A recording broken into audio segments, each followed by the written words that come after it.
We start with the director, Jitu sir, say about the movie and our expectations.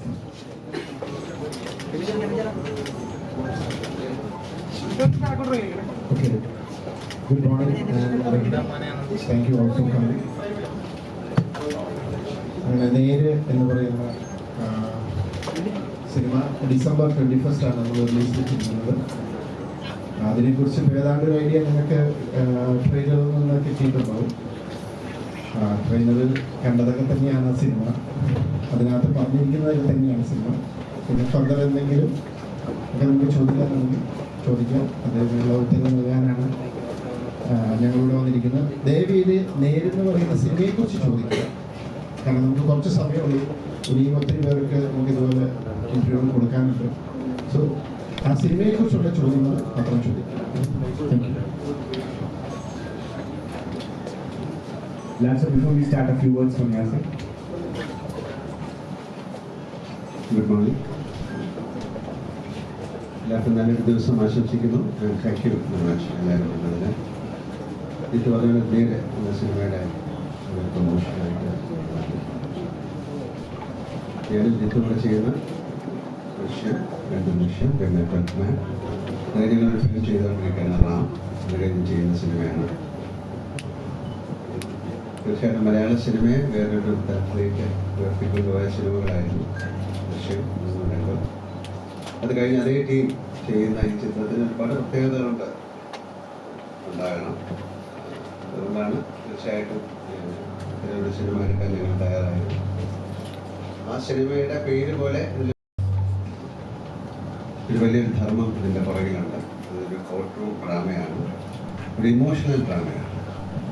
ഇത്രയും പറയാൻ കാര്യം, ദൃശ്യം എന്ന സിനിമയുമായിട്ട് ഈ ചിത്രത്തിന് ഒരു കമ്പാരിസൺ ഇല്ല, അല്ലെങ്കിൽ 12th മാനുമായിട്ടുണ്ട്. ജിത്തു ചെയ്യുന്ന ഒരു ഡിഫറൻറ്റ് ജോണറിലുള്ള സിനിമയാണ്. ഒരു കോർട്ട് റൂം ഡ്രാമ. ഏതാണ്ട് നമുക്കൊരു 60% അല്ലെങ്കിൽ 70% എങ്ങനെയാണ് ഒരു കോർട്ട് റൂം പ്രവർത്തിക്കുന്നത് എന്നുള്ള അത്രയും വളരെയധികം സൂക്ഷ്മമായി പഠിച്ചതിന് ശേഷം ചെയ്യുന്ന ഒരു സിനിമയാണ്. അതുകൊണ്ട് തന്നെ തീർച്ചയായിട്ടും അതിന് ഒരുപാട് പ്രത്യേകതകളുണ്ട്. സാധാരണ സിനിമയിൽ കാണുന്ന കോർട്ട് റൂം പോലെ ആയിരിക്കില്ല. കുറച്ചുകൂടെ ജെനുവിനായിട്ടുള്ള അപ്രോച്ചാണ് ഈ സിനിമയ്ക്ക്. അതിൻ്റെ കഥ ഞാൻ പറയുന്നില്ല. സത്യം കണ്ടെത്തുക, സത്യം പറയൂ, സത്യം കണ്ടെത്തണം, സത്യദേവത ഒക്കെയുള്ള ഒരു സ്ഥലമാണ് ഇപ്പോൾ. അപ്പോൾ അവിടെ വെച്ച് നമ്മൾ ശരിക്കുള്ള സത്യത്തെ കണ്ടെത്തുക എന്ന് പറയുന്ന ഒരു ധർമ്മം. ആ ധർമ്മം പരിപാലിക്കാനായിട്ടത് കോടതി അങ്ങനെ ഒരു കേസ് അംഗീകരിച്ച് ഒരുപാട് പേര് അത് പ്രവർത്തിക്കും. ഞാനതിൽ അഭിനയിക്കുന്നു ഒരു ഭാഷകനായിട്ടാണ്. വളരെ കാലത്തിന് ശേഷമാണ് ഞാൻ ഭാഷകനായിട്ട് അഭിനയിക്കുന്നത്. പക്ഷേ 2ാമത്തെ സിനിമയായിരുന്നു. സത്യമാണ് അത് തീർച്ചയായിട്ടും വേറെ തരത്തിലുള്ള സിനിമയായിരുന്നു. ഇതൊരു ഇൻ ആൻഡ് ഔട്ട് ഒരു ഭാഷ. അയാൾ എങ്ങനെ ആയിരിക്കണം, എങ്ങനെയാണ് സത്യത്തെ കണ്ടെത്തുക എന്നുള്ള ഒരു മൂല്യമൊക്കെ ഉൾക്കൊണ്ടുള്ള ഒരു സിനിമയാണ്. സിനിമ 21-ാം തീയതി റിലീസ് ചെയ്യുകയാണ്. ബാക്കി ഇവർ സംസാരിക്കും. ഇത് എഴുതിയിരിക്കുന്ന ശാന്തിയാണ്. വളരെ രസകരമായ രീതിയിലാണ് ഈ സിനിമ മുന്നോട്ട്. എൻ്റെ പുറകെ പ്രവർത്തിച്ച എല്ലാവരെയും ഞാൻ ഈ സമയം അഭിനന്ദിക്കുന്നു. Thank you very much.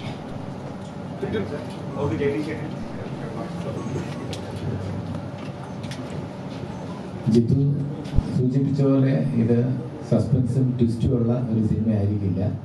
ഇത് സത്യസന്ധമായിട്ടുള്ള, നേര് എന്ന പേര് സൂചിപ്പിക്കുന്ന പോലെ സത്യസന്ധമായിട്ടുള്ള ഒരു ഇമോഷണൽ കോർട്ട് റൂം ഡ്രാമയാണ്. ഇമോഷൻസ് ഉണ്ടാവും, ധാരാളം ഉണ്ടാവും. പിന്നെ കോർട്ടിൽ നടക്കുന്ന കാര്യങ്ങൾ അത് പ്രേക്ഷകർക്ക് രസകരമായ രീതിയിലാണ്. കോർട്ട് റൂം എന്ന് പറയുമ്പോൾ പ്ലെയിൻ രീതിയിൽ കോർട്ട് അവതരിപ്പിച്ചാൽ അതൊരു ഡോക്യുമെൻ്ററി ലൈനാണ്. ഇതല്ല, ഫിക്ഷൻ്റെ ഒരു സാധ്യതകൾ കണക്കിലെടുത്ത് അതിലുള്ള ഒരു കോർട്ട് റൂം ഡ്രാമയിൽ അതിൻ്റെ വാദം, അതിൻ്റെ മറുവാദം, ജഡ്ജിൻ്റെ പിന്നെ വിശകലനം, ജഡ്ജിൻ്റെ റിമാർക്സ്, പിന്നെ സാക്ഷികളുടെ, പ്രതിയുടെ, വാദിയുടെ, ഇതൊക്കെ തന്നെ രസകരമായ രീതിയിൽ ഒരു കോർട്ട് അല്പം പോലും ബോറടിപ്പിക്കാത്ത രീതിയിൽ കൊണ്ടുപോകാൻ കഴിഞ്ഞിട്ടുണ്ടെന്നാണ് ഞങ്ങളുടെ എല്ലാം വിശ്വാസം. അതിനുവേണ്ടി പരിശ്രമിച്ചിട്ടുണ്ട്. ഇനി വിധി പ്രഖ്യാപിക്കേണ്ട ജഡ്ജസ് എന്ന് പറയുന്നത് പ്രേക്ഷകരാണ്. നേരിൻ്റെ വിധി പ്രഖ്യാപിക്കേണ്ടത് പ്രേക്ഷകരാണ്. നല്ലൊരു എഫേർട്സ് വാദത്തിൻ്റെ രീതിയിലായിരുന്നാലും എല്ലാ രീതിയിലും ഞങ്ങൾ എടുത്തിട്ടുള്ളതാണ് ഇപ്പോൾ പറയാനുള്ളത്. Thank you. Over to Shanti ma'am. Ma'am, writer-ആണ് and also you are an educator. So how interesting was your whole storyline and your execution? സന്തോഷമാണ്. പിന്നെ ജിത്തു സാറും ലാലേനും ജഗദീഷ് എന്നൊക്കെ പറഞ്ഞ പോലെ നേര് എന്ന് പറയുന്നത് ടാഗ് ലൈൻ സൂചിപ്പിക്കുന്ന പോലെ തന്നെ സീക്കിംഗ് ജസ്റ്റിസ്. ആഡ് ഓൺ ആയിട്ട്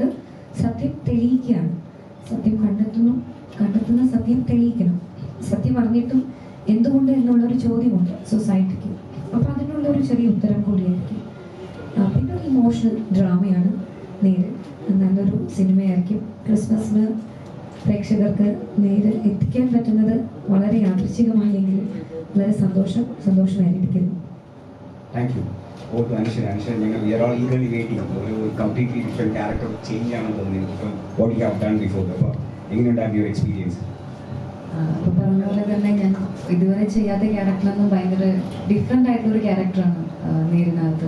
അപ്പോൾ എനിക്ക് ചെയ്യാനും ഞാൻ ഭയങ്കര എക്സൈറ്റഡ് ആയിട്ടുള്ള, എനിക്ക് ആസ് എൻ ആർട്ടിസ്റ്റ് ഒരുപാട് പെർഫോം ചെയ്യാൻ സ്പേസിലൊരു ക്യാരക്ടറായിരുന്നു. പിന്നെ ഇത്രയും വലിയ സീനിയറായിട്ടുള്ള ആൾക്കാരുടെ കൂടെ വർക്ക് ചെയ്യുക, അവരുടെ കൂടെ സ്ക്രീൻ ഷെയർ ചെയ്യുക, ലാൽ സാറിൻ്റെ കൂടെ ആണെങ്കിലും ജഗദീഷ് ചേട്ടൻ്റെ കൂടെ ആണെങ്കിലും സിദ്ദിഖയുടെ കൂടെ ആണെങ്കിലും ജിത്തു സാർ, അവരുടെ കൂടെയൊക്കെ ഒരു എക്സ്പീരിയൻസ്, ഒരു വർക്കിംഗ് എക്സ്പീരിയൻസ് ഭയങ്കര അടിപൊളിയായിരുന്നു. 21st ഇത് എല്ലാവരും പറഞ്ഞ പോലെ തന്നെ ഒരിക്കലും ഒരു ട്വിസ്റ്റോ ഒരു സസ്പെൻസോ അങ്ങനെയൊന്നും ഇല്ലാത്ത, പക്ഷേ അറ്റ് ദ സെയിം ടൈം ഒരു കോഡ് ഡ്രാമയാണ്. ഭയങ്കര ഇമോഷണൽ ആയിട്ടുള്ള ഒരു 80% കോഡിൽ നടക്കുന്ന ഒരു സിനിമയാണ്, എൻ്റർടൈൻമെൻ്റ് ആയിട്ടുള്ള ഒരു സിനിമയാണ് നേര്. സോ ഭയങ്കര എക്സൈറ്റഡ് ആണ് 21st തിയേറ്ററിൽ കാണാൻ വേണ്ടിയിട്ട്. എല്ലാവരുടെ റെസ്പോൺസ് അറിയാൻ വേണ്ടി ഭയങ്കര എക്സൈറ്റഡ് ആണ്. Okay, thank you so much. നമുക്കൊരു ചെറിയ ടൈം കൺസ്ട്രെയിൻ ഉണ്ട്. So we R opening the Q&A for the press.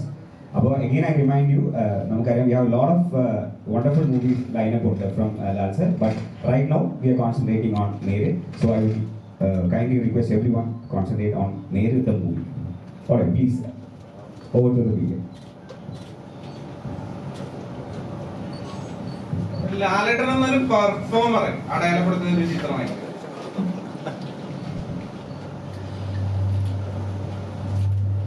ലാലേട്ടൻ്റെ എന്നുള്ള നടനെ എൻ്റെ എല്ലാ സിനിമകളിലും ഞാൻ ഇപ്പോൾ അങ്ങനെ എക്സ്പ്ലോയിറ്റ് ചെയ്യാനാണ് ശ്രമിച്ചിരിക്കുന്നത്. അതിനകത്ത് ഓരോ ജോണറും ഓരോ ക്യാരക്ടറൈസേഷൻ അനുസരിച്ചുള്ള ഡിഫറൻസുകൾ ഉള്ളൂ. ഇതിനകത്തും ഓഫ്കോഴ്സ് ഞാൻ ലാലേട്ടൻ്റെ അടുത്ത് വരുമ്പോൾ അദ്ദേഹത്തിൻ്റെ ഏറ്റവും ബെസ്റ്റ് എടുക്കാനാണ് ഞാൻ ശ്രമിക്കുന്നത്. പിന്നെ എനിക്കിത് അടുത്ത് ചെയ്ത ലാലേട്ടൻ ചെയ്ത ചില പാറ്റേണിൽ നിന്ന് കുറച്ച് ഡിഫറെൻ്റ് ആണ്, ഞാൻ ചെയ്ത പാറ്റേണിൽ നിന്ന് ഡിഫറെൻ്റ് ആണ്. That makes totally different from our competition.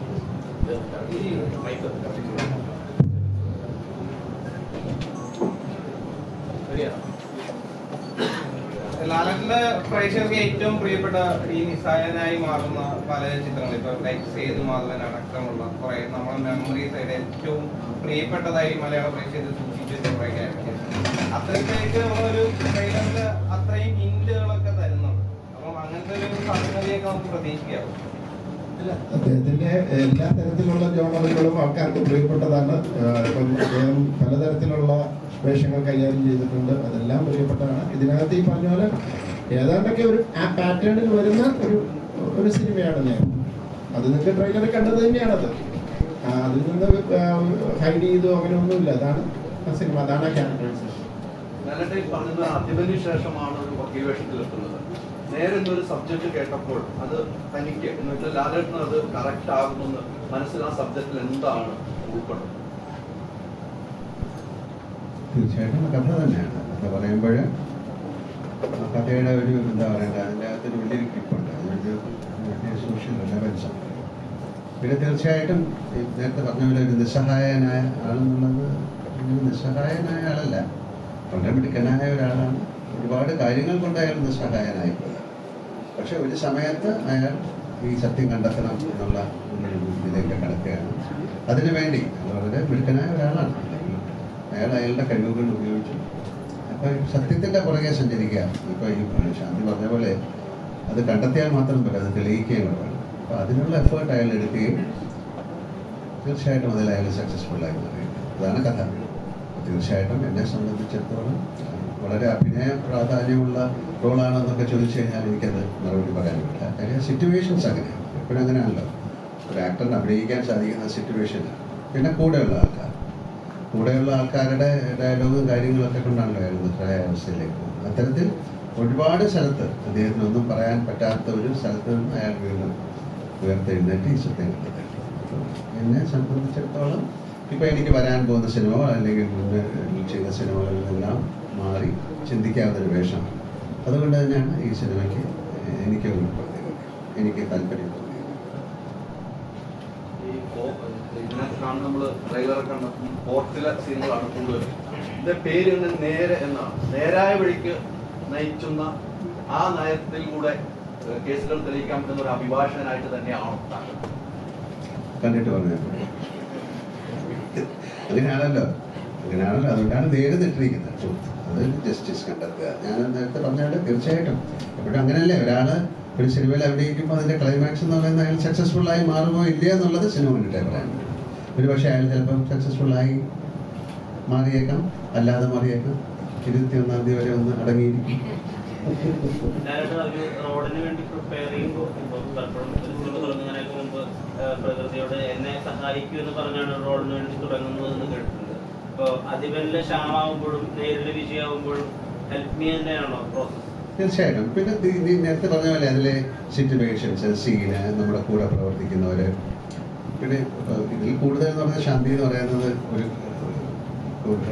കൂട്ടിൽ വർക്ക് ചെയ്യുന്ന ഒരു അഡ്വക്കേറ്റാണ്. നമുക്ക് കൂടുതൽ കാര്യങ്ങൾ ഒരു സാധാരണ ആൾക്കാർ പറഞ്ഞു തരുന്നതിൽ കൂടുതൽ നമുക്ക് പറഞ്ഞു തരാൻ മനസ്സിലാക്കാം. കാര്യം അവരെല്ലാ ദിവസവും ചെയ്യുന്ന ജോലിയാണ്, അവർ കാണുന്നതാണ്. അപ്പോൾ അത്തരത്തിൽ ഒരുപാട് നമ്മളെ ഇൻസ്പയർ ചെയ്യാൻ പറ്റി ഒരുപാട് എനിക്കത് സഹായകരമായിട്ടുണ്ട്. അതാണ് ഞാൻ പറഞ്ഞത്. അതുപോലെയുള്ള ആളങ്ങനെ കോർട്ട് റൂമിലൊന്നും പോയിട്ട് ഒരു കേസൊന്നും പറയും. ഇത് വളരെ കറക്റ്റായിട്ട് ചെയ്യുന്നതാണ്. അല്ലെ, അപ്പോൾ ഒരുപാട് നിയമങ്ങളുണ്ട് കോടതിയിൽ, പ്രൊസീജിയേഴ്സ്.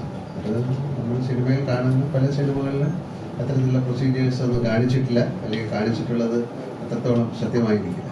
സിനിമയ്ക്ക് വേണ്ടിയിട്ട് ഒരുപാട് നമുക്ക് ചെയ്യാവുന്നതാണ്. പക്ഷെ ഇതിൽ അതാ ഞാൻ പറഞ്ഞത് 60-70% വരെ നമ്മളത് വളരെ കറക്റ്റായിട്ട് ചെയ്യാൻ സാധിച്ചിട്ടുണ്ട്. അപ്പോൾ അദ്ദേഹം പറഞ്ഞ പോലെ, ജഗീഷ് സാർ പറഞ്ഞ പോലെ, അത് മുഴുവൻ അങ്ങനെ ചെയ്യുകയാണെങ്കിൽ അതൊരു ഡോക്യുമെൻ്ററി ഫിലിം പോലെ നമ്മൾ അതിനെ ഒരു പരിധിയിൽ കൂടുതൽ സിനിമാറ്റിക് ആയിട്ട് അതിനെ ഉൾക്കൊള്ളിച്ചുകൊണ്ട് അതിനെ ഏറ്റവും നന്നായിട്ട് അവതരിപ്പിക്കാൻ ഞാൻ ശ്രമിച്ചു. അതിവന്റെ ശ്യാം സിനിമാറ്റിക് ആണ്, നേരിലെ വിജയം കുറച്ചുകൂടി റിയലിസ്റ്റിക് ആണ്. അപ്പോൾ പെർഫോമൻസിലും ആ വിധത്തിൽ അപ്രോച്ചിൽ മാറ്റങ്ങൾ ഉണ്ടാവാറുണ്ട്? തീർച്ചയായിട്ടും ഉണ്ടാവില്ല. അയാൾ കുറച്ചുകൂടെ റിയലിസ്റ്റിക് ആയിട്ടാണ് ഈ സിനിമ ചെയ്യുന്നത്. നമുക്കതിലെ ഒരു തമാശയോ കാര്യങ്ങളൊന്നും നമുക്ക് പറയാൻ പറ്റില്ല. വെറുതെ പ്രത്യേകിച്ച് ആവശ്യമില്ലാത്തൊരു കാര്യം പറയാൻ പാടില്ല എന്നാണ്.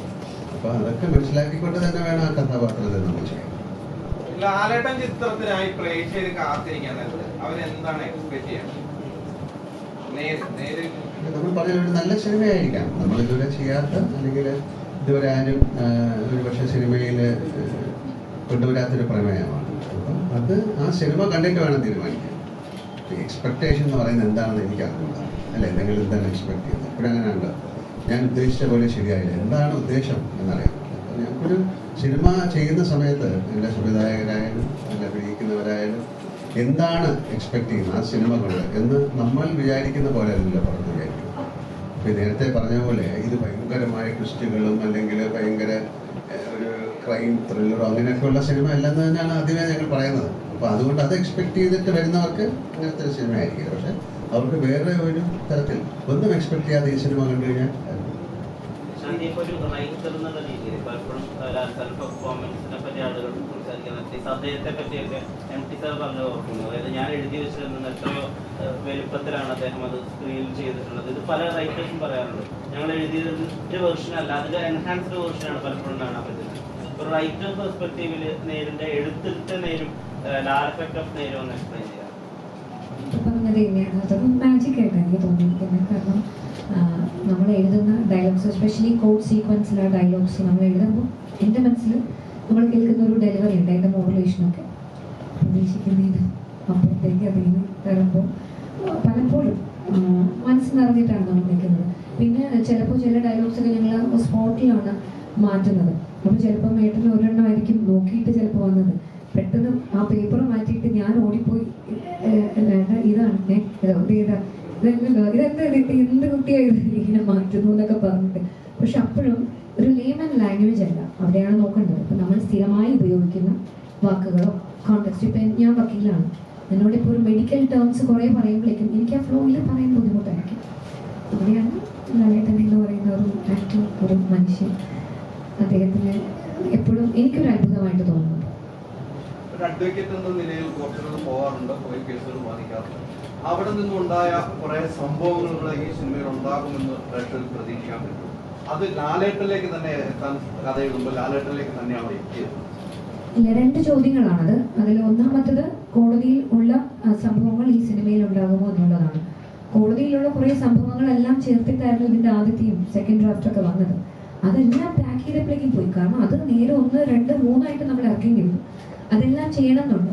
അത് നമ്മൾ ഈ പല എന്റർടൈൻമെന്റ് ഇഷ്ടപ്പെടുന്ന ആളുകൾ ഇപ്പോൾ ഒത്തിരി കോഡ് സീക്വൻസസ് സിനിമകൾ വരുന്നുണ്ട്, സീരീസ് ആയിട്ടൊക്കെ കാണുന്നത്.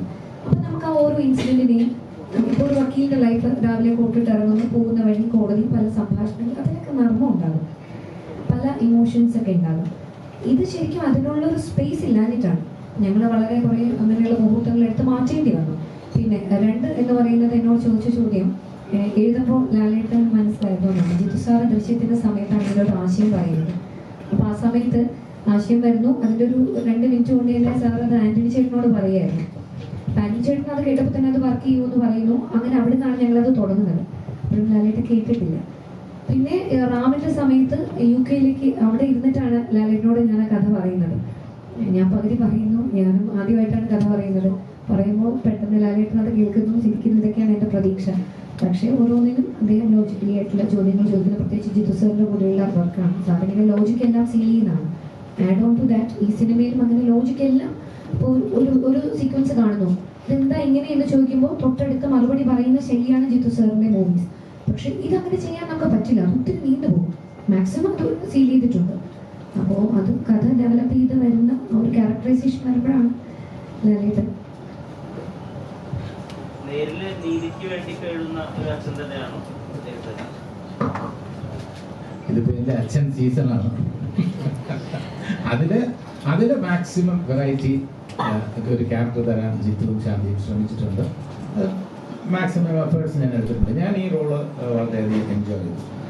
ഇതിൻ്റെ കോർട്ട് സാധാരണഗതിയിൽ എൻ്റെ ഷോട്ട് അല്ലാത്തപ്പോഴും ഞാൻ ഈ സീനിൽ അവിടെ വരും, ലാലിൻ്റെയൊക്കെ വാദം കേൾക്കാനൊക്കെ. അപ്പം എന്നെ കണ്ടോളം ജിത്തു പറയും, അയ്യോ ചേട്ടൻ ഇപ്പോഴും ഇല്ല. ഞാൻ പറഞ്ഞാൽ സാരമില്ല, ഞാൻ അവിടെ മാറി നിന്ന് കണ്ടോളാം എന്ന് പറഞ്ഞു. അപ്പം ഞാനൊരു പ്രേക്ഷകൻ നിലയിൽ ഈ കോർട്ട് ജിത്തു ഷൂട്ട് ചെയ്യുന്ന രീതി, ലാല് ഓരോന്നും ഡെലിവറി ചെയ്യുന്ന രീതി അതൊക്കെ നോക്കി കാണുകയായിരുന്നു ഞാൻ. അപ്പോൾ ഒരു പ്രേക്ഷകൻ എന്ന രീതിയിൽ ഞാൻ നോക്കി കാണുമ്പോൾ അത് തന്നെ വളരെ രസകരമായിട്ട് എനിക്ക് തോന്നി.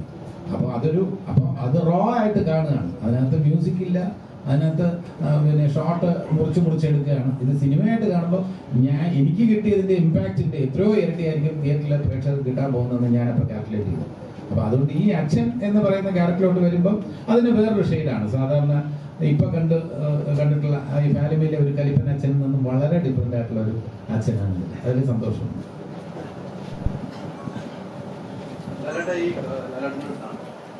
കുറെ സീനുകൾ അഭിനയിക്കുന്നു, കോർട്ടിൽ വരുന്നു. നമ്മുടെ ശാന്തിയിൽ നിന്നും എന്താണ് നമുക്ക് ഉൾക്കൊണ്ടാൻ കഴിയും? ഒരു അഡ്വക്കേറ്റ് ആണ്, ശാന്തി എന്തൊക്കെയാണ് പറഞ്ഞത് ഓർത്തെടുക്കുകയാണെങ്കിൽ എന്തായിരിക്കും ഓർത്തെടുക്കാൻ? ഈ സിനിമയ്ക്ക് എടുത്തു പറയേണ്ട ഒരുപാട് പേരുകളുണ്ട്. സിദ്ദീഖിന്റെ റോളായാലും പ്രിയാമണിയുടെ റോളായാലും ഒക്കെ ഏറ്റവും വളരെ മനോഹരമായിട്ടാണ് ചെയ്തിരിക്കുന്നത്. ഈ സിനിമയിൽ ശാന്തി എന്ന് പറയുന്ന ആളാണ് എന്നെ കൊണ്ടുവന്നിരിക്കുന്നത് കഥാപാത്രം അഭിനയിക്കാൻ. അതുപോലെ തന്നെ കഥയിലും ഒരു കാരണമാണ് ഞാൻ ഈ കോർട്ടിലേക്ക്. അപ്പോൾ അതുകൊണ്ട് അവരാണ് അതിൻ്റെ കീ ഫാക്ടർ സിനിമയിൽ. അവർ എങ്ങനെ വരുന്നു എന്നൊക്കെയുള്ള സിനിമയാണ് പറഞ്ഞത്. തീർച്ചയായിട്ടും ശാന്തിയുടെ ഒരുപാട് ഹെൽപ്പ് ഉണ്ട്. അഡ്വക്കേറ്റ് നമുക്കറിയില്ലല്ലോ, ചില ഇപ്പോൾ ഫോർ എക്സാമ്പിൾ ഇപ്പോൾ ജഡ്ജിൻ്റെ നമ്മൾ തിരിച്ച് സീറ്റിലേക്ക് വരുമ്പോൾ പുറം ബാക്ക് കാണിക്കാൻ പാടില്ല, ബിഹേവിയർ പാറ്റേൺ ഒരുപാട് തരത്തിലുള്ള കാര്യങ്ങളാണ്. അവർ വരുമ്പോൾ എണീക്കുന്നത് ഇരിക്കുന്നത് അതൊന്നും നമ്മൾ ഇങ്ങനെ കോടതിയിൽ കയറിയിട്ടുണ്ട്, പക്ഷേ സ്ഥിരമായിട്ട് പോകാത്തതുകൊണ്ട് അതിനെക്കുറിച്ച് ആവശ്യമില്ല. അപ്പോൾ അത്തരത്തിലുള്ള വളരെ മൈന്യൂട്ട്, അത് പെട്ടെന്ന് ഒരാൾക്ക് പറഞ്ഞു കൊടുക്കാൻ പറ്റില്ല. ഇങ്ങനെ ക്രോസ് ചെയ്യാൻ പാടില്ല, അല്ലെങ്കിൽ അദ്ദേഹത്തിന് ഇങ്ങനെ പറയും, ഇങ്ങനെ കുടിക്കുന്ന ഒരുപാട് കാര്യങ്ങൾ പോകുന്നു, അങ്ങനെ ഒരുപാട് കാര്യങ്ങൾ. അപ്പോൾ അത്തരത്തിൽ ഒരുപാട് സഹായം എനിക്ക് മാത്രമല്ല സിദ്ദീഖിനായാലും. കാര്യം ഒരു പുതിയ ഇത് റിയലിസ്റ്റിക് ആയിട്ട് മാക്സിമം നന്നായിട്ട് ചെയ്യണം എന്നുള്ളതാണ്. അപ്പോൾ പലപ്പോഴും നമ്മൾ പല കോർട്ട് സീനുകൾ സിനിമയിൽ കാണുന്നതൊന്നും അല്ല ശരിക്കും. അപ്പോൾ അതിൻ്റെ ഏറ്റവും മനോഹരമായിട്ട് ഈ ചിത്രത്തെ അവതരിപ്പിക്കാൻ പിന്നെ എനിക്ക് സാധിച്ചതിൽ ഒരു കീ ഫാക്ടർ ശാന്തിയാണ്. ഈ ഇപ്പം നമുക്കറിയാം ജിത്തു ജോസഫുമായിട്ട് തന്നെ ഇപ്പൊ മലയാളത്തിലെ ഒരു ചിത്രം റീച്ച് ആവുന്നതിൽ ഏറ്റവും അധികം റീച്ച് ആയ ദൃശ്യമടക്കം നമുക്ക് ശ്രദ്ധിച്ചതാണ്. അപ്പൊ അതിൻ്റെ അകത്ത് ട്രീറ്റ്മെന്റിലും കഥയിലും സ്ക്രിപ്റ്റിന്റെ ഓരോ ഇതിൻ്റെ അകത്ത് പോലും വ്യത്യസ്തത കീപ്പ് ചെയ്തിരുന്നു. അപ്പൊ ഈ ചിത്രത്തിന്റെ ട്രീറ്റ്മെന്റിലാണോ സ്റ്റോറിയിലാണോ എല്ലാവരുടെ എക്സൈറ്റഡ് ആയത്? ട്രീറ്റ്മെന്റ് എന്ന് പറയുന്നത് ഇതിന് ഒരുപാട് ലിമിറ്റേഷൻ ഉണ്ട്. ഒരു കോർട്ട് റൂം ഡ്രാമയ്ക്ക് അതിൻ്റെ അകത്തിൽ നിന്ന് ഓരോ സിനിമ എടുക്കേണ്ട രീതിയുണ്ട്. ഈ സിനിമയിൽ ഭയങ്കരമായ ട്രീറ്റ്മെൻറ്റ്, ഭയങ്കര അങ്ങോട്ടും ഇങ്ങോട്ടും അങ്ങനെയൊന്നും കാണിക്കാൻ പറ്റില്ല. ഇതൊരു സ്റ്റോറി ടെല്ലിംഗ് ആണ്, ഒരു കഥയാണ്, അതിലെ ഇൻസിഡൻസ് ആണ്. അത്തരത്തിൽ കഥയ്ക്ക് വളരെയധികം പ്രാധാന്യമുണ്ട്. അതിലെ ഓരോ ഇൻസിഡൻറ്റിനും പ്രാധാന്യമുണ്ട്. അതെങ്ങനെ കണ്ടുപിടിക്കുന്നു എന്നുള്ളതിനൊക്കെ പ്രാധാന്യമുണ്ട്.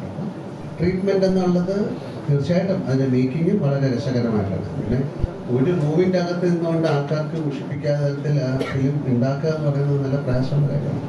അപ്പോൾ അത്തരത്തിൽ അതിനെ വളരെ എന്താ പറയേണ്ട ഏറ്റവും മനോഹരമായിട്ട് അതിനെ കൈകാര്യം ചെയ്തു എന്നാണ് ഞാൻ ഡബ് ചെയ്തപ്പോൾ മനസ്സിലായത്. അങ്ങനെ സംഭവിക്കട്ടെ എന്ന് പ്രാർത്ഥിക്കുന്നു. ഒരു സിനിമയുടെ ടൈറ്റിൽ ഡിസൈൻ ശരിക്കും കൂടുതലും ആ സിനിമയുടെ കഥയായിട്ട് ബന്ധപ്പെട്ടിട്ടായിരിക്കും ഡിസൈൻ ടൈറ്റിൽ ചെയ്യുന്നത്. ശരിക്കും ഇത് നോക്കിക്കഴിഞ്ഞാൽ ഒരു ബുക്ക് തുറന്നു വയ്ക്കുന്നു, പെട്ടെന്ന് നമുക്ക് കാണുമ്പോൾ ആ ബുക്കിൻ്റെ ഉള്ളിൽ ആ പേരിൻ്റെ ഡിസൈൻ ചിലപ്പം കാഴ്ച പരിമിതർക്കുള്ള ഒരു ബ്രെയിൻ ലീവ് പോലെ നമുക്ക് ഫീൽ ചെയ്തേക്കാം. ചിലപ്പോൾ തെറ്റായിരിക്കാം. ഒരു പക്ഷേ സിനിമ ഇറങ്ങിയതിന് ശേഷമുള്ള ഡയറക്ടർ ബ്രില്യൻസ് ആയിട്ട് വരാനുള്ള ഡിസൈൻ ആയിരിക്കും. ഡയറക്ടർ ബ്രില്യൻസ് ഒന്നുമല്ല, ഇതിനകത്ത് കഥാപരമായി ഒരു ചെറിയ കണക്ഷൻ ഉണ്ട്. അത് നിങ്ങൾ ഓൾറെഡി അത് നിങ്ങൾക്ക് മനസ്സിലായതുമാണ്. അത് മനസ്സിലാക്കി തരാനും എന്നുള്ള ഉദ്ദേശത്തിൽ തന്നെ ഞങ്ങൾക്കത് ഹൈഡ് ചെയ്യാനൊന്നും ഉദ്ദേശമില്ലായിരുന്നു. അപ്പോൾ അങ്ങനെ വർക്ക് ചെയ്തപ്പോൾ ഇത് എങ്ങനെ ഡിഫറെൻ്റ് ആയിട്ട് ഇതിനൊന്ന് അപ്രോച്ച് ചെയ്യാന്നുള്ളപ്പോൾ ഞാൻ നോക്കുമ്പോൾ ഇങ്ങനെ ഒരു സാധ്യതയുണ്ട്. അപ്പോൾ ഇതിലൂടെ അങ്ങനെ ഒരു ആ ഒരു ടെക്സ്റ്ററിൽ അത് ചെയ്യാം എന്നുള്ളതാണ്. അത് എല്ലാവർക്കും മനസ്സിലായല്ലോ, അതെന്താണെന്നുകൊണ്ട് എല്ലാവർക്കും നന്നായിട്ട് അറിയാം. അത്രേ ഉള്ളൂ. അത് ബ്രില്യൻസ് എന്ന് പറയുന്ന അങ്ങനത്തെ ഒരു സാറേ, ലാലേട്ടനുമായിട്ടുള്ള സിനിമകൾ നമുക്കെല്ലാം പ്രേക്ഷകർക്ക് ഹിറ്റ് തന്നിരിക്കാൻ അതാക്കളാണ്. നിങ്ങൾ തമ്മിലുള്ള കെമിസ്ട്രി എന്താണ്? ഞങ്ങൾ തമ്മിലുള്ള കെമിസ്ട്രിയാണ് എനിക്കറിയില്ല. ഞാൻ ലാൽ സാറിൻ്റെ അടുത്ത് ആദ്യം പോയി ദൃശ്യത്തിൻ്റെ ഒരു കഥ പറഞ്ഞു, അദ്ദേഹത്തിന് ഇഷ്ടപ്പെട്ടു. ഈയിടെ കുറച്ച് മുമ്പ് ഒരാളിനോട് ചോദിച്ചു, ഈ ലാൽ സാറുമായിട്ട് ഇങ്ങനെ വീണ്ടും വീണ്ടും സിനിമകൾ ചെയ്യുന്നു, എന്താണ് അതിൽ നിങ്ങൾ തമ്മിലുള്ള ആ റിലേഷൻ ഉണ്ട്? ഞാൻ കൊടുക്കുന്ന കഥ ഇഷ്ടപ്പെടുന്നു, അതുകൊണ്ട് ചെയ്യുന്നു. ഞാനിപ്പോൾ ഒരു കഥ ചെയ്യുമ്പോൾ അദ്ദേഹത്തിന് ഇഷ്ടപ്പെട്ടില്ല, അദ്ദേഹം ചെയ്യില്ല, അത്രേ ഉള്ളൂ. It's very simple. അപ്പോൾ പക്ഷേ നമ്മൾ കുറച്ചാൾ ഇങ്ങനെ വർക്ക് ചെയ്ത് കഴിയുമ്പോൾ, രണ്ടുമൂന്നോടെ വർക്ക് ചെയ്യുമ്പോൾ നമുക്ക് മനസ്സിലാവും. ഇപ്പോൾ ലാൽ സാർ അത് ചെയ്യുമ്പോൾ ഓക്കെ ഇതാണ് അത് ഉദ്ദേശിച്ചത് മനസ്സിലാവും, ഞാൻ എന്താണ് ഉദ്ദേശിക്കുന്നത് മനസ്സിലാവും. അതങ്ങനെ ഒരു സിങ്ക് ആവും. അതുണ്ട്, അത് കുറച്ച് ഈസി ആവും നമുക്ക് കാര്യങ്ങൾ ചെയ്യാനായിട്ട്. പിന്നെ ബേസിക്കലി ഒരു വിശ്വാസമാണ് ലാൽ സാറിന് എന്നിൽ.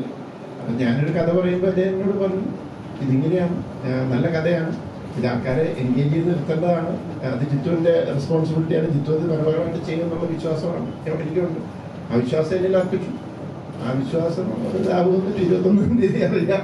അപ്പോൾ അങ്ങനെ ഒരു ബേസിക്കലി ഒരു കോൺഫിഡൻസ് ഉണ്ടാക്കും എന്നിൽ. അതാണ് സാറിനുള്ള വിശ്വാസമാണ് ലാലേട്ടനുള്ളത്. സാറിന് ലാലേട്ടനുള്ള വിശ്വാസമാണ് പ്രേക്ഷകർ. തീർച്ചയായിട്ടും എനിക്ക് എന്തായാലും ഇപ്പം അദ്ദേഹത്തെ വിശ്വസിക്കാൻ അങ്ങനത്തെ ഒരു ഇഷ്യൂ ഇല്ലല്ലോ. അദ്ദേഹം ഒരു പ്രൂവൺ ആക്ടറാണ്. ചെന്ന് കഴിയുമ്പോൾ ഒന്ന് ഇഷ്ടപ്പെടുക എന്നുള്ളതാണ് നമ്മുടെ ടെൻഷൻ. അത് ഇഷ്ടപ്പെട്ടാൽ പിന്നെ ബാക്കി റെസ്പോൺസിബിലിറ്റി തന്നെയാണ്. അത് ആൾക്കാരിലേക്ക് അത് നന്നായിട്ട് എത്തിക്കാം. ലാലേട്ട, മലയാള പ്രേക്ഷകർ മോസ്റ്റ് എക്സൈറ്റഡ് ആയിട്ട് കാത്തിരിക്കുന്ന ഒരു പ്രോജക്റ്റ് ആണ് മലൈക്കോട്ടെ ബാലൻ. തിയേറ്ററിൽ തീ പാറും.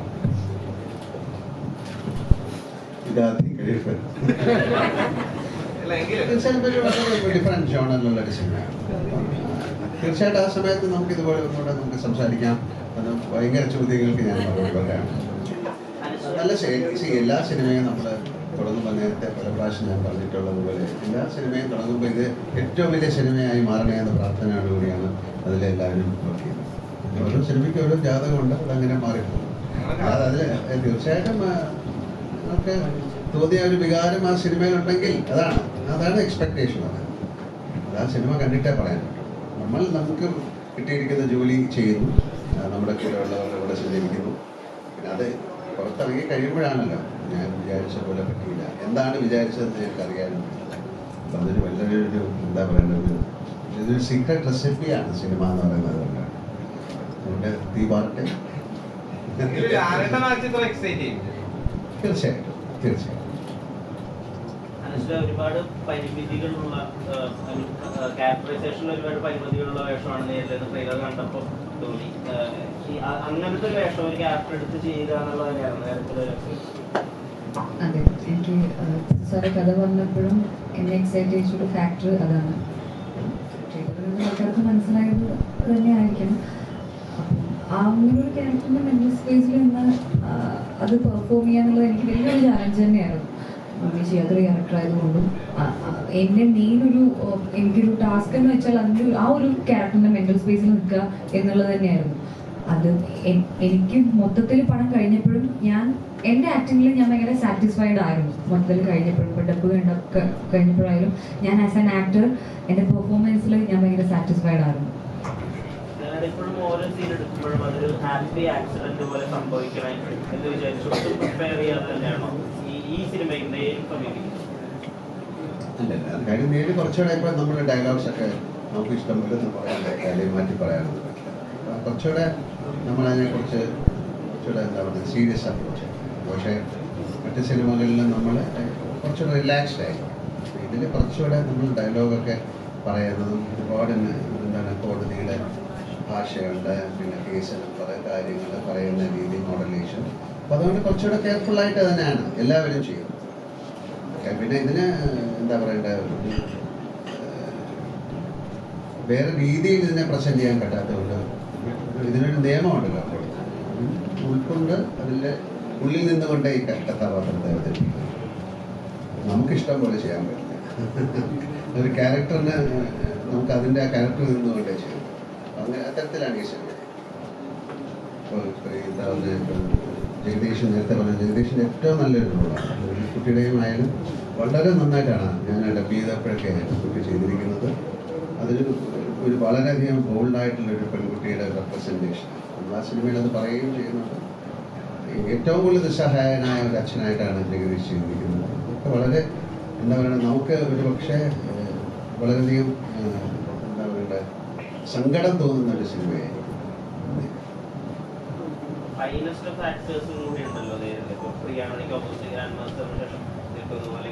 ദൃശ്യത്തിൽ അവരവരുടെ ഒരു ഇമോഷണൽ കുക്കും കൂടിയുണ്ട്. നേരിൽ അതിന് ഒരുപാട് മാറ്റങ്ങളുണ്ടോ? നേരിലും അതുപോലെ തരത്തിലുണ്ട്. പക്ഷെ അത് വളരെ എന്താ പറയേണ്ടത്, ഒരു സൂപ്പർഫിഷ്യലാണ്, തരത്തിൽ നിൽക്കുന്നില്ല. അവരുടെയൊന്നും നമ്മൾ ഇറങ്ങിയിട്ടില്ല. പക്ഷെ ആ സിനിമ വളരെ സീരിയസ് ആയിട്ട് ചിന്തിച്ചു കഴിഞ്ഞാൽ അവർക്ക് തമ്മിൽ പല റിലേഷൻ ഉണ്ടായിരുന്നതാണ്. അത് ആ സിനിമയുടെ എൻഡിലൊക്കെ അത് വളരെ സെറ്റിലായിട്ട് നമ്മളത് കാണിക്കുന്നു. എല്ലാം ഞാൻ പറഞ്ഞു അച്ഛൻ കഥാപാത്രങ്ങളാണ് നേരത്തെ പറഞ്ഞ പോലെ കൂടുതലും വന്നുകൊണ്ടിരിക്കുന്നത്. നമ്മൾ പല അച്ഛൻ കഥാപാത്രങ്ങൾ കണ്ട് വന്നുകൊണ്ടിരിക്കുകയാണ്.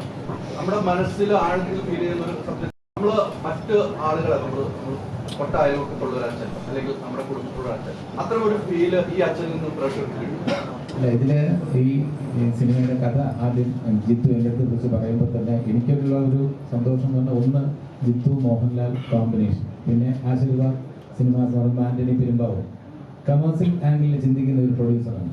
മോഹൻലാൽ എന്ന സ്റ്റാറിനെയും ആക്ടറിനെയും ഒരേപോലെ പ്രേക്ഷകരിലേക്ക് എത്തിക്കണം എന്ന് താല്പര്യമുള്ള ആളാണ് ആന്റണി. ജിത്തുവിനാണെങ്കിൽ ഡിഫറൻസ് കൊണ്ടുവരുന്നു. അപ്പോൾ ജിത്തു ഇതിനകത്ത് എല്ലാ ക്യാരക്ടേഴ്സിലും ഡിഫറൻസ് കൊണ്ടുവന്നിട്ടുണ്ട്.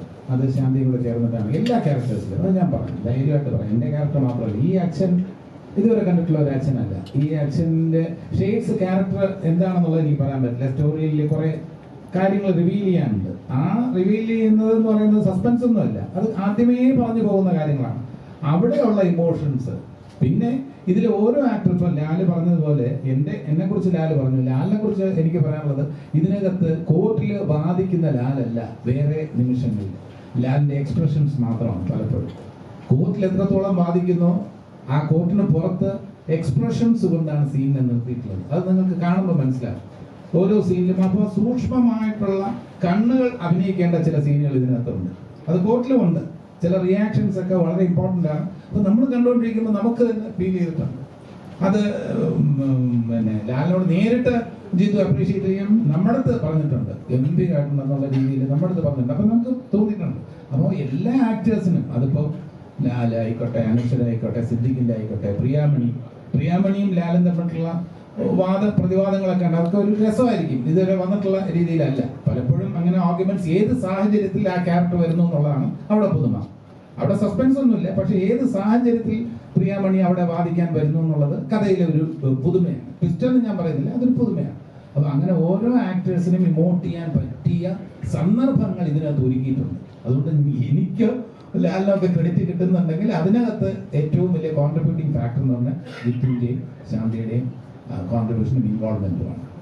വ്യത്യസ്തതയുള്ള ഒരു അച്ഛനിൽ നിന്നും വേറൊരു അച്ഛൻ ഡിഫറൻസ് കിട്ടുമ്പോഴാണ് നമുക്ക് സന്തോഷം.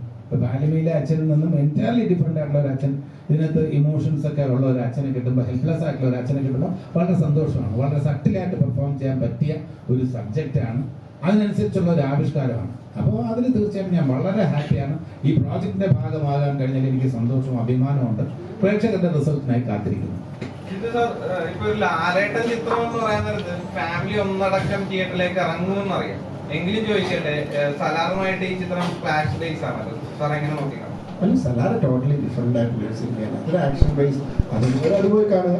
അത് കണ്ടു കഴിയുമ്പോഴത്തേക്കും അതൊരു നേരിട്ടുണ്ടാവും, അത് വന്ന് കണ്ടാലും മതി, അതൊന്നും പ്രശ്നമൊന്നുമില്ല. പക്ഷേ ഇത് കൂടുതലും എനിക്ക് തോന്നുന്നത് ആക്ഷൻ ഒന്നുമില്ല. ഇത് അങ്ങനത്തെ ഒരു ഫാമിലി എമോഷൻ അങ്ങനെ ഇഷ്ടപ്പെടുന്നുള്ളവരായിരിക്കും ആദ്യം വരുന്നത്.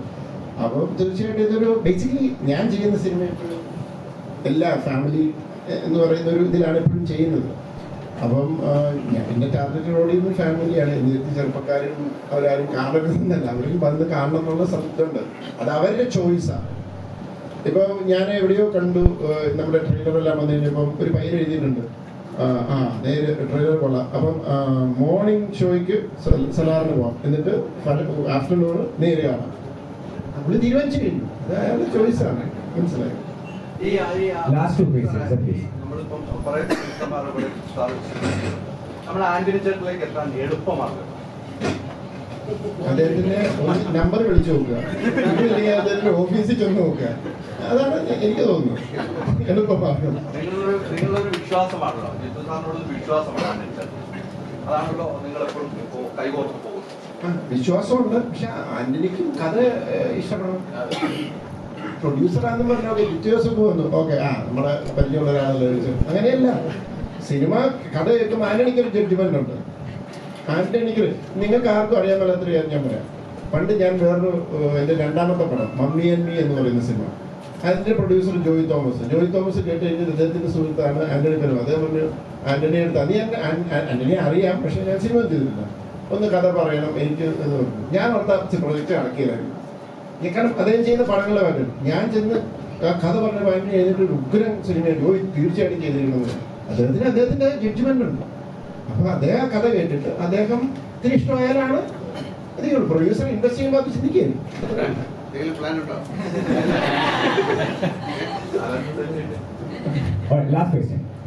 ഇപ്പൊ ജിത്തു സാറ് ത്രില്ലർ എലമെന്റ്സ് ഇല്ല എന്ന് പറയുമ്പോഴും സോഷ്യൽ മീഡിയയിലൊക്കെ ട്രോള് ഇതൊക്കെ ഒരുപാട് കേട്ടിട്ടുണ്ടെന്ന് പറഞ്ഞ് ജഗതിച്ചേട്ടന്റെ ഒരു മറ്റേ മൈനൊക്കെ വെച്ചിട്ടുള്ള ഒരു സാധനം വരുന്നത് ജസ്റ്റ് ഒരു ഹോപ്പില്ല. അല്ല, ഇതെന്നറിയോ, അത് പറ്റിയത് എവിടെയാണെന്നറിയോ? ദൃശ്യം ചെയ്തപ്പോൾ ഞാനതിനെ ഒരു ഫാമിലി ഡ്രാമ പോലെ ഞാനത് എൻ്റെ മനസ്സിലായില്ല. കാരണം രണ്ട് ഫാമിലി തമ്മിലുള്ള ഒരു മത്സരമാണ്. അതിനകത്തൊരു ക്രൈമും വന്നു, ക്ലൈമാക്സിൽ ഒരു സർപ്രൈസിങ് എലമെന്റ് വന്നു. എൻ്റെ ഒരു അബദ്ധത്തിനും ഒരു പേടി കൊണ്ടാണ്, ടെൻഷൻ കൊണ്ടാണ് ഈ 2 ഇറങ്ങിയ സമയത്ത് ഞാൻ ഇങ്ങനെ അറിയാതെ കയറി പറഞ്ഞു വരും. ഇതിനകത്ത് അങ്ങനെ വലിയ ട്വിസ്റ്റ് ഒന്നും ഇല്ല, കാരണം ടെൻഷൻ കൊണ്ട് പറഞ്ഞാണ്. അത് കഴിഞ്ഞ് പിന്നെ ഞാൻ പറയുന്നതായാലും വിശ്വസിക്കുന്നുണ്ട്. പക്ഷേ ഇത് കാരണം വെച്ചാൽ ഇത് ഞാൻ വളരെ ഇതായിട്ട് എക്സ്പ്ലെയിൻ ചെയ്യാം. ക്രൈം ഉണ്ട് ഇതിനകത്ത്. ഇതുവരെ ഞാൻ ചെയ്യുന്ന സിനിമയിലൊക്കെ ഒരു ക്രൈം നടക്കുന്നു, അത് നടന്നു കഴിയുമ്പോൾ എവിടെയോ ഒളിച്ചിരിക്കുന്ന ഒരു കൾപ്രിറ്റ്, അയാളെ അന്വേഷിച്ച് കണ്ടുപിടിക്കുന്നു, അങ്ങനെയൊക്കെ ഒരു പാറ്റേൺ. ആ സെക്ഷനാണ് ഞാൻ ഇത്രയും നാൾ നോക്കിയത്. ഇത് അവിടെയും ആ ക്രൈം കണ്ടുപിടിച്ചു കഴിഞ്ഞൊരു കോടതി ഉണ്ടായിരുന്നു. ഞാൻ അങ്ങോട്ട് പോയിട്ടില്ല. ഇവിടെ ഒരു ക്രൈം നടക്കുന്നു, 5 മിനിറ്റ് നിങ്ങൾക്ക് മനസ്സിലായി ആരാ ചെയ്തത്, എന്താണ് ക്രൈം, ഇതെല്ലാം മനസ്സിലായി.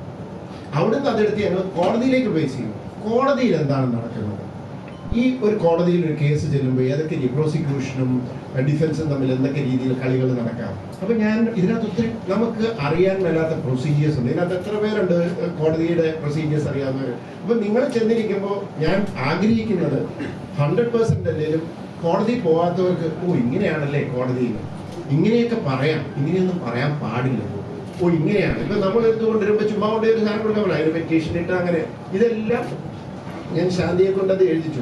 അതാ ശാന്തി പറഞ്ഞു എഴുതിയത് എല്ലാം കൊണ്ടും ഞാൻ പേടിച്ചു പോയി. എന്നിട്ട് നമുക്ക് ഇതിനകത്ത് ഇമ്പോർട്ടൻ്റ് ആയിട്ടുള്ള എടുക്കാം. എന്നിട്ട് എല്ലാം ചെറുതായിട്ട് മെൻഷൻ ചെയ്ത് കണക്ട് ചെയ്ത് വിഷ്വലി ജസ്റ്റ് ഒരു എക്സാമ്പിൾ പറയാം. ഒരു ഷോട്ടിലുണ്ട് ജഡ്ജി ഇങ്ങനെ ചെയ്യാൻ നേരത്ത് അവിടെ ഒരു കലണ്ടർ, അപ്പോൾ ശാന്തി വരും, ഒരു കലണ്ടർ ഉണ്ടാവും, അടുത്ത പോസ്റ്റിങ്ങിനുള്ളിൽ കലണ്ടറിലേക്ക് പോകും.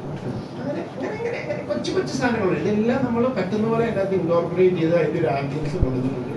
ഇപ്പൊ പറഞ്ഞാല് സാറിനോട് പറഞ്ഞപ്പോഴാണ് ഞാൻ മനസ്സിലായത് ഇങ്ങനെ നടക്കാം, അവള് പുറത്ത് ചെയ്തിരുന്നത്. അന്നേരം ഞാൻ കേൾക്കണം, അത് ഞങ്ങളെ ഡിസ്കഷനിൽ ഉണ്ടായിട്ടില്ല. അപ്പം ഒരു കോടതി എക്സ്പീരിയൻസ്, ഒരു റിയൽ കോടതി ഞാൻ 100% അല്ല, ഒരു 60-70%. അതുകൊണ്ട് തന്നെ ഇതൊരു ഫുൾ ടൈം ഇതാണ്. പിന്നെ ഓൺലൈനിൽ ആരും എഴുതിയെന്ന് ഞാൻ മനസ്സിലാക്കിയത് ഈ ക്രൈം ഉള്ളതുകൊണ്ട് ആൾക്കാർ വിചാരിച്ചിരിക്കുന്നത് ആ ക്രൈമിനകത്ത് ഒരാളെ പിടിച്ചു കോടതിയിൽ വന്നിട്ട് വിജയമോഹൻ പ്രൂവ് ചെയ്യാണ് ഇയാളല്ല വേറൊരാളാണ്. അങ്ങനെയൊന്നും തുടക്കം തൊട്ട് ഇതാരാ ചെയ്ത എല്ലാം കോടതിയിൽ എന്തൊക്കെ അത് മാത്രമല്ല. Alright. Thank you all so much. But before we wind up, you guys also can be a part of Nere the movie. എങ്ങനെയാണല്ലേ The Nere Poster Design Challenge. Challenge is running online. അപ്പോൾ അതിന്റെ കൂടുതൽ details നമുക്ക് ആശീർവാദിന്റെ official insta ഹാൻഡിലുണ്ട്. And also Lal സാറിന്റെ tweet അത് share ചെയ്തിട്ടുണ്ട്. So be a part of Nere and go read the guidelines. And നിങ്ങൾക്ക് ചാലഞ്ചസ് ഇഷ്ടമാണെങ്കിൽ definitely you guys should take